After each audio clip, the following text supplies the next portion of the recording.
Hello and most welcome to Heidegger H890. We are having a lovely pre-spring day. It cannot be called spring yet because we don't have much going on when it comes to dandelion. But it's coming. Maybe in a week or two it could be in that alley, and it's another feature. We still have minus pretty severe frost, I would say, even, so we should be thankful no flowers has popped out yet. Today I will talk about the things that do resist the cold, and those are the onions, like tulips and similar things. They are protected. They don't have a root system in the same way. Instead, they have a bulb that gives them protection. It's actually filled with a sort of antifreeze liquid that makes them survive even the severest of colds. Within this bulb, the flower is developing, and thanks to that one, it can come up much earlier than all the other flowers, so it has an advantage. And of course we are very happy for them. I can show a few here. These are probably planted by mistake, not intentional, but they are quite beautiful. So in the protection of the bush here we have some tulip-like things coming up.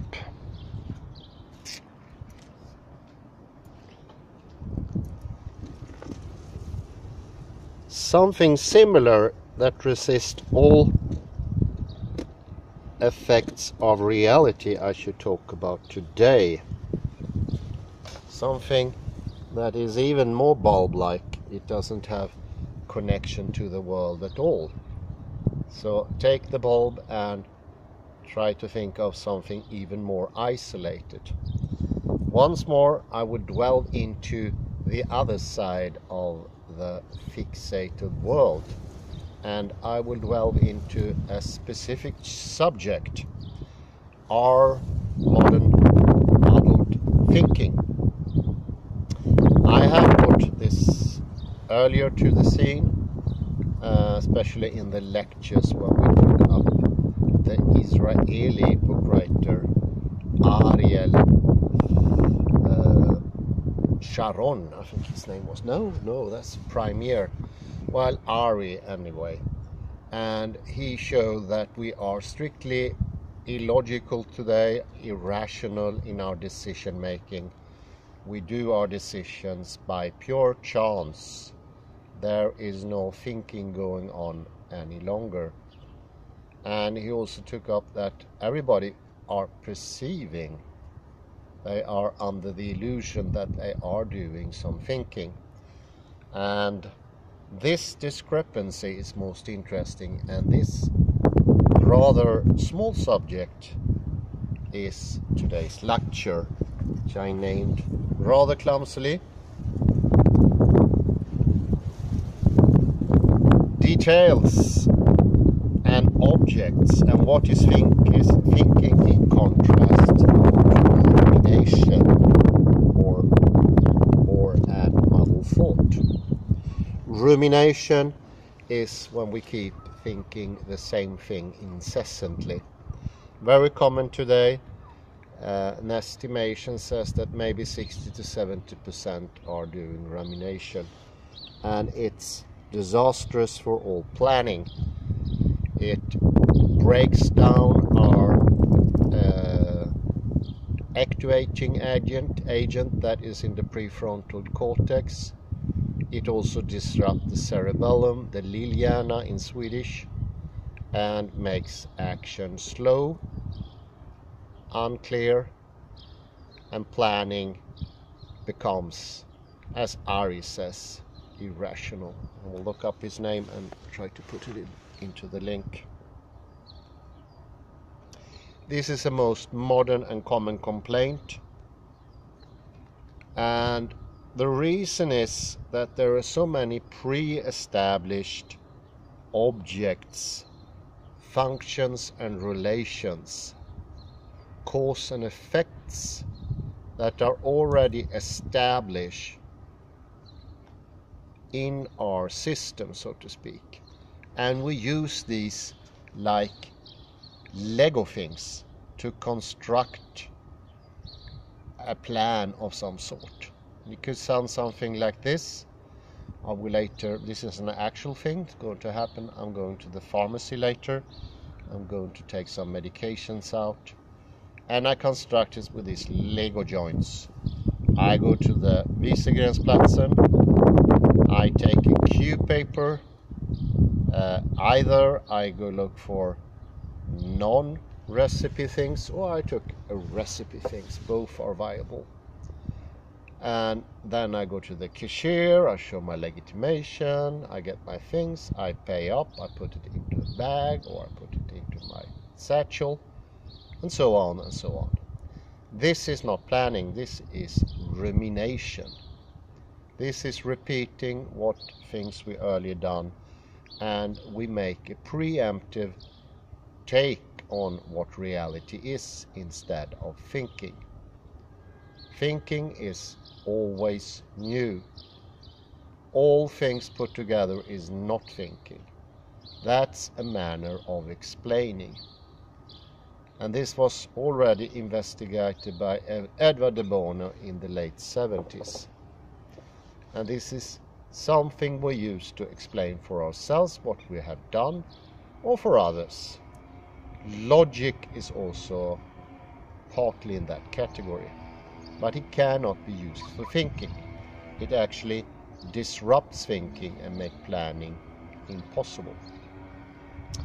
Thinking is something completely different. It takes in reality. And it's this tendency to using these Lego pieces that has been constructed in a sort of a device between the ego and its objects, as I call it. We earlier talked about fractality. This is an ignorance about fractality. This is not going into the world so that both perception and thinking can be possible. We cannot plan in a world that we don't let it come to us. Instead, we sort of capture it before the things happened, and actual planning and thinking is much more decisive. It decides something. We have an intention, and it's not something you can conjure in your head. You develop it by time. All good planners said it takes time to develop. Once you know what it is, you can do it instantly. But if you think, thinking is a sort of system that you use with rules or other things, you are in the region that Ariely would call irrationality.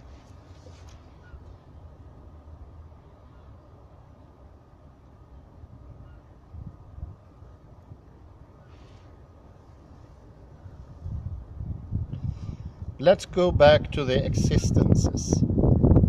This is the place where the ego see things and establish at the same moment, the same gesture, both the things and the ego perceiving them. And this becomes like a frozen picture of reality, both of what the ego is and what reality is. This then gets transponded, directed to what we are going to do. And in this case, we have a three-partitive division of time. We have the past, we have the future, and we have this difficult, I would call it, now. And we'll get back to the now later on, but one could say the now is a good friend of the ego.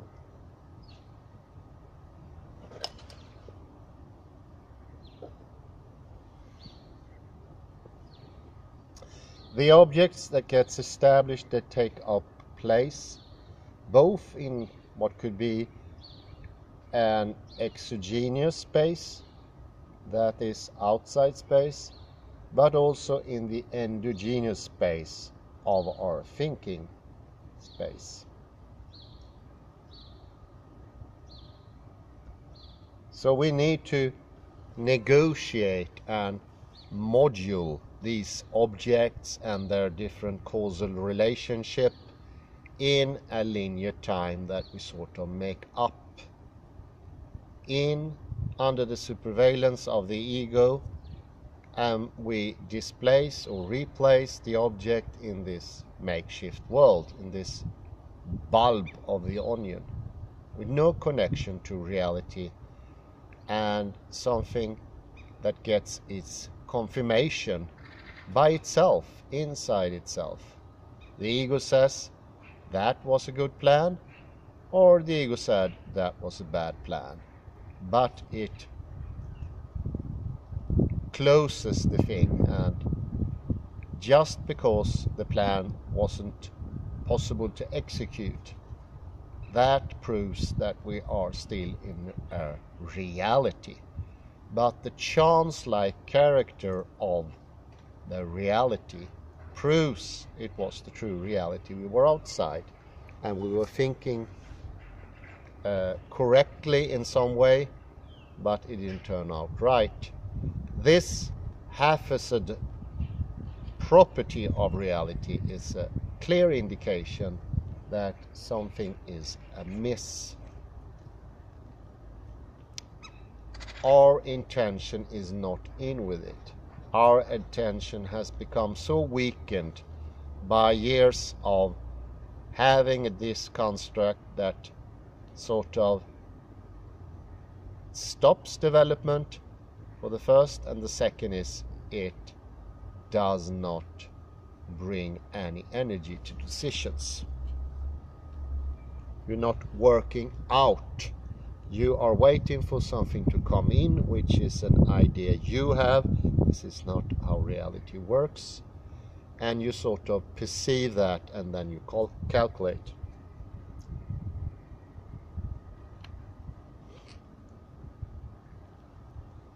The ego lives on self-identity. It's part of the mirror reflection. It sees itself in the objects that it manipulates or own, in a way.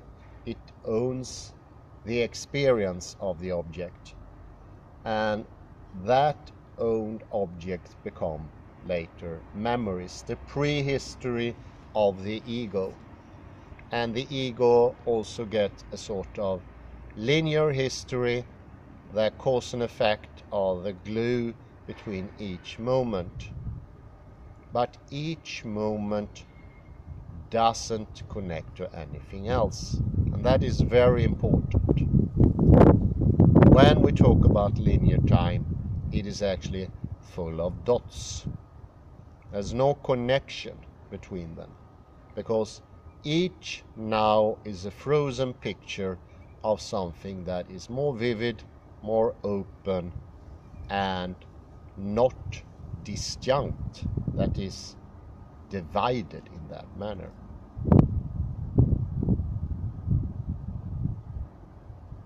The glue is cause and effect, and it becomes the ego's history. There is an equivalence with the objects. They also have a sort of birth, made in a factory, or come to grow as the onion, or for some other reason, and they also have an end. And in between, it's a cause and effect function. So this simultaneously spring into reality that can be signed by the ego who created it. It's a circular, and this is the very gestalt of logocentric manner.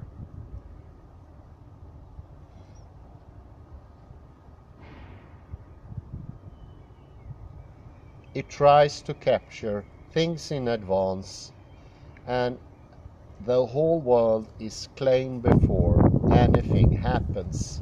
The only thing you can do with that already created world is either negate it or have a positive affirmation. For instance, in the example of the pharmacy, I got to the pharmacy, it was closed. That is an affirmation. It's open, it's also an affirmation. The negative and the positive both affirm in a way. The ego has already set its path into the future and build up a structure that only happenstancely, so to speak, by chance can be changed. And it often is changed, but the ego cannot perceive that because all is part of its own constructs. You can say the ego and its objects is a circular construction.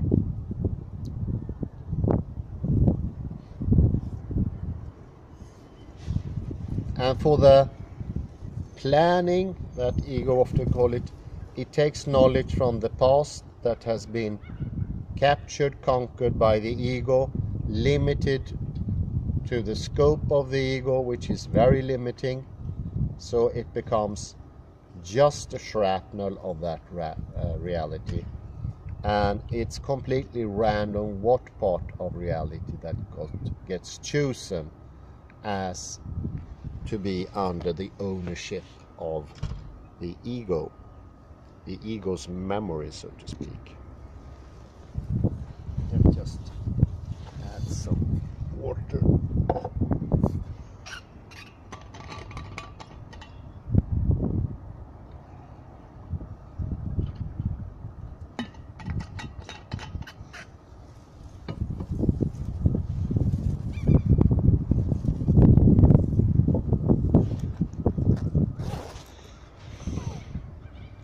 I think most of these ideas actually has been incredibly helped by my course in linguistics. I realized it the other day. They are doing the same thing, especially in Chomskyan linguistics and his nominal phrase grammar. And they do all these different things, and it proves itself. It cannot be wrong. It doesn't take anything out from reality. And when it comes to Chomskyan grammar, he's quite open about that. His grammar is completely disjunct with reality, which is just beyond belief, but that is actually his main claim. I think what most people would think to be completely horrid, it's his goal. I have no idea what the later Wittgenstein would have said about Chomsky, but I can imagine that he would be stunned by that very idea.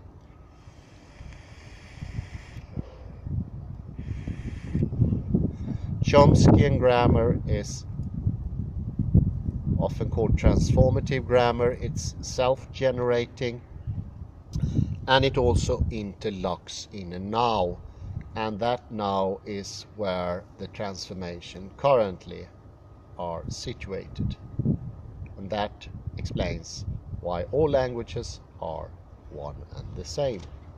You can add as many rules, laws, you can change the cause and effect in whatever manner you prefer, and that is what he's doing. People are reading his books.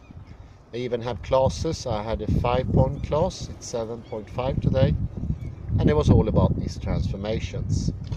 And the teacher, Elisabeth Alsen, put new transformation on the enormous whiteboard, 12 meters wide, and added as she felt for it.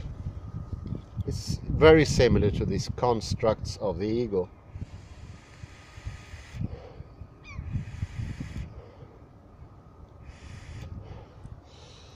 Maybe one thing that is not the same, it's the constructs of the ego are automatic, whereas Elisabeth Alsen chose at least what she thought she did when she put in a new rule or added a new ad hoc feature to the whole thing. So we can think about the ego as a very, very narrow strip of reality, a frozen take of the presencing, where everything gets solidified, and the focal setting, the lens that divides what is our body space or body map, are one pole, and the other pole gets fixed. And this very fixation becomes the foundation, so to speak, to prove that everything is real.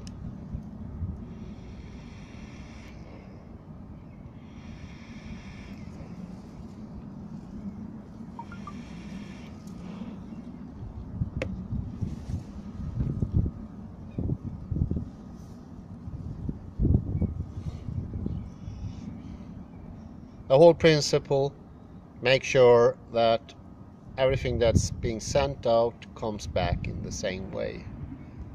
Transformed as in the transformative grammar, or renamed as we often find within academia these times. It's renamed. We can call these renaming principle of transformation. It remains the same. It's only a place taker. It is not in contact with anything external. It is a self-confirming tale, a little bit like a baker bakes, or a married person is not a bachelor, something I remember from philosophy. It's a completely circular proof, and just because it's circular, it gets the stamp, the seal of being real, because it gives back the same thing you send out.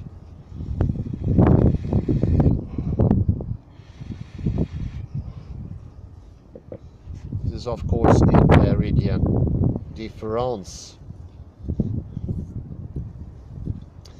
All pretensions are from the Isle of Crete and so forth. No interaction with the outside world, with all its fractality, is going on. There's not anything like playing around with fractal time of the outside. The endogenous doesn't play with the exogenous. And planning can only use what has earlier been taken in by the very, very small lens of the ego in the constructed cause and effect dependent past. And this looks like a line where every moment, like a bead, is following each other in a very determinate manner. This is of course a philosophical ideology of determinism, but it's also an experience with faults, I have to say, because looking into it carefully, you will realize that cannot be the past.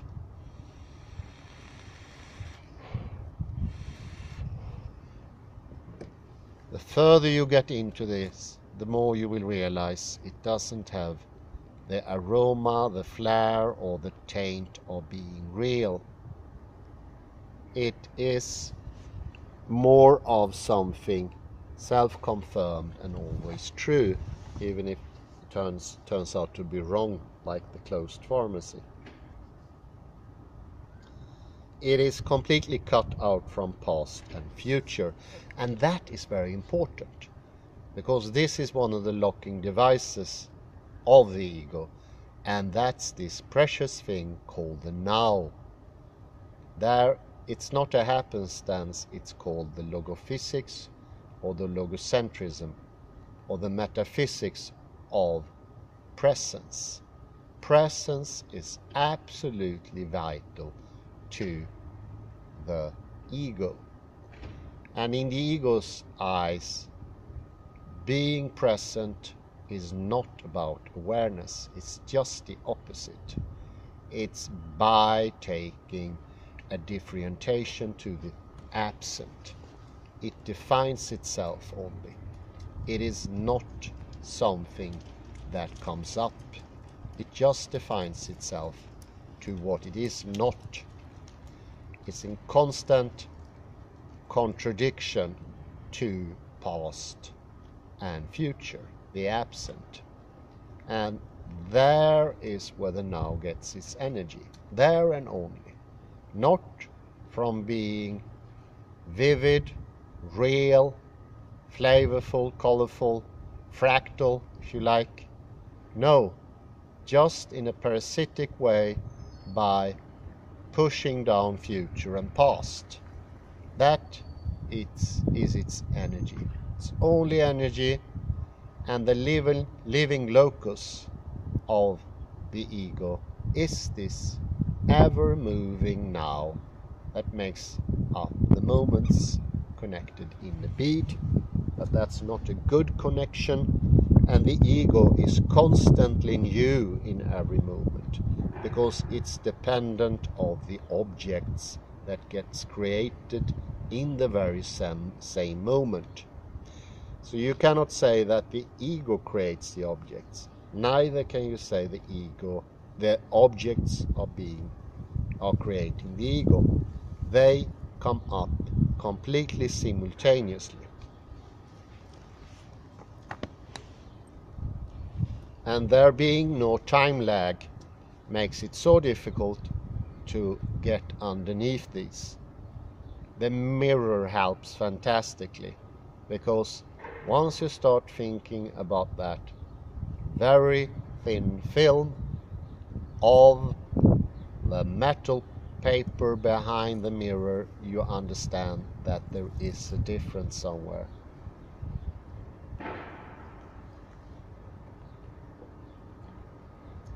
Even the now has a lack or a lag in itself. Both terms are equally valid.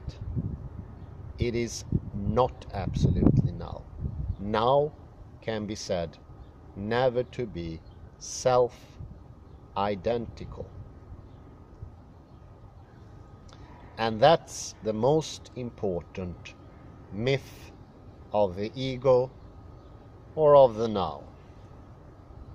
It's no lag going on. It is directly. It is this now.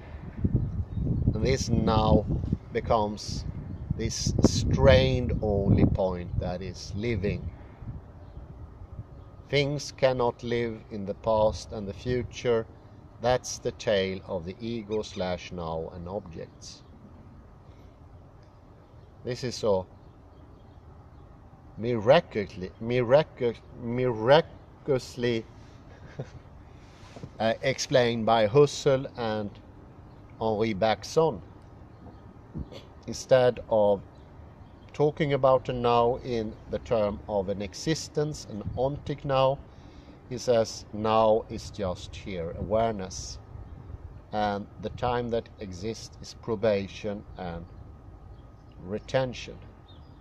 And they can overlap, they are constantly at play, and the awareness of these two, that is the now in his example. And now you also understand that there is no awareness in the now of the ego. It's just the opposite. And it's this lack of awareness, this tedious, repetitious, boring, dull atmosphere, that we say it's the now. So the vividness we try to suck out of the now is lacking.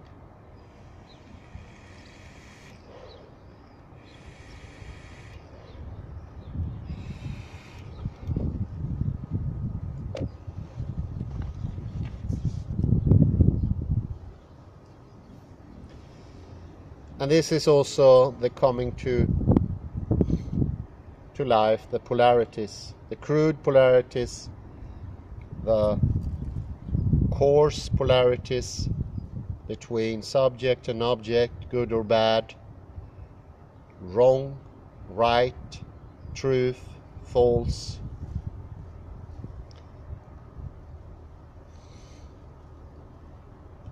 Reality gets reduced to this very thing.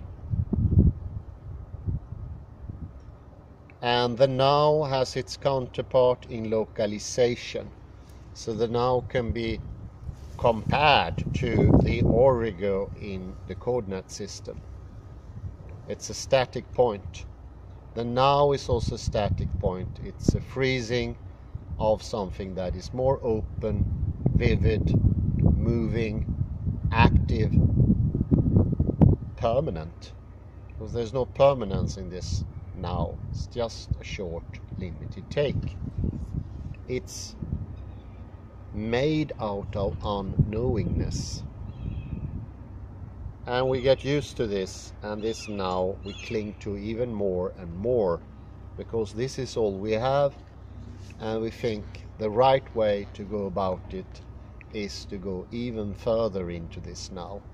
Try to suck out what little there is, analyze, divide, whatever we do, but we do it within the limitations that are already always created.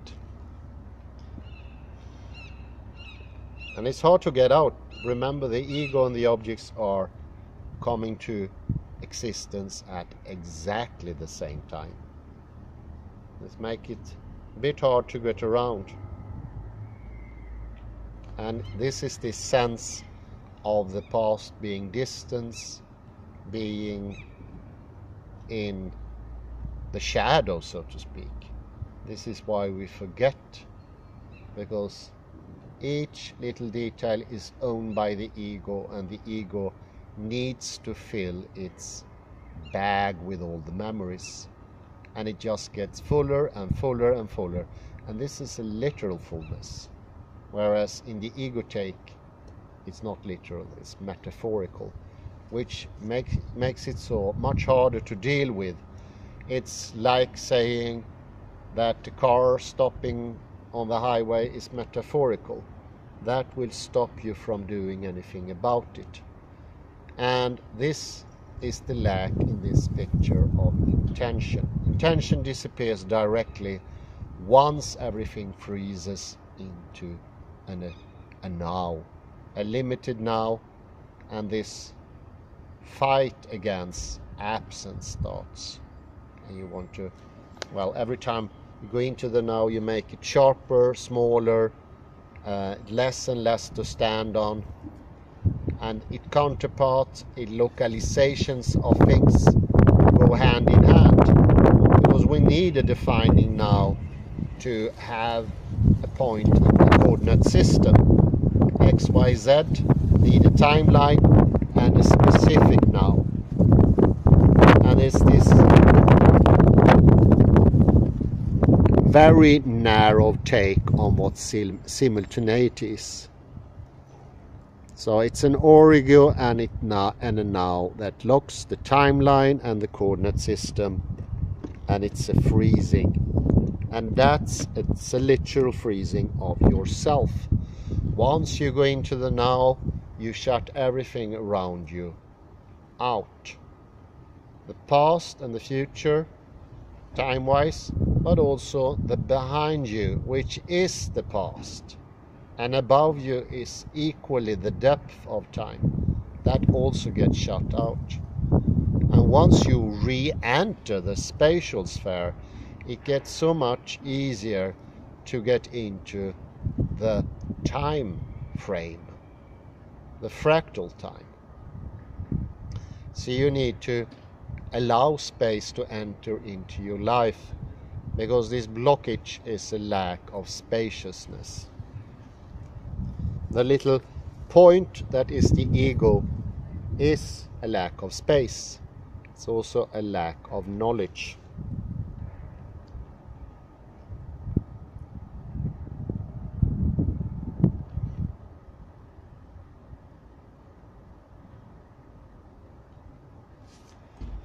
this lack of knowledge, because doesn't have any thrust to it. This is as far away as flow you can come in the idea within sports and similar. You are very far from that idea of the time flowing and things are going your way. In this constricted idea, it's a lot of friction, and the future seems dull and hard to handle, almost like if you're an ironsmith and your iron becomes unbendable because it's way too cold, and you strain yourself in this action. It's sucking up energy, and that is literally the N2s and the T2 coming into existence even more in your body. You fall together, you lose your posture in this energy sucking process. But by letting space come in, time comes in as well, and these dividing lines between past and future becomes more transparent. And notice that during the day, because it's always different. That in itself is a starting point of getting more time. I think that is our body-mind system's way of pedagogically understand a wider process. Because according to the ideology, if you like, of the ego, it should always be the same.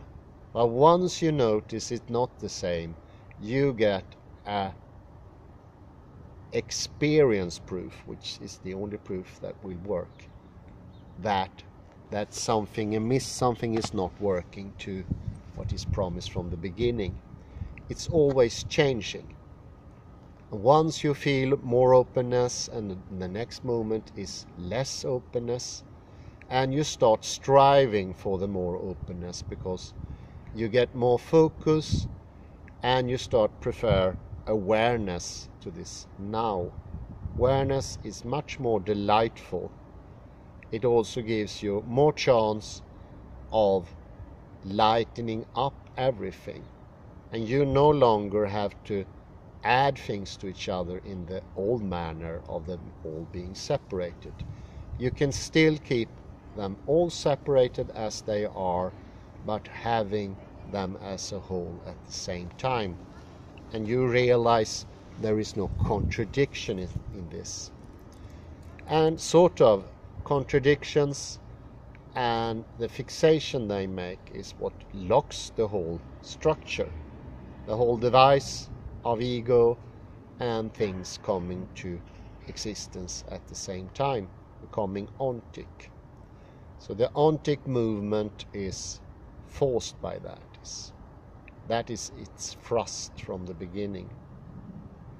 But by carefully noticing what happened during the day, you make a very good start.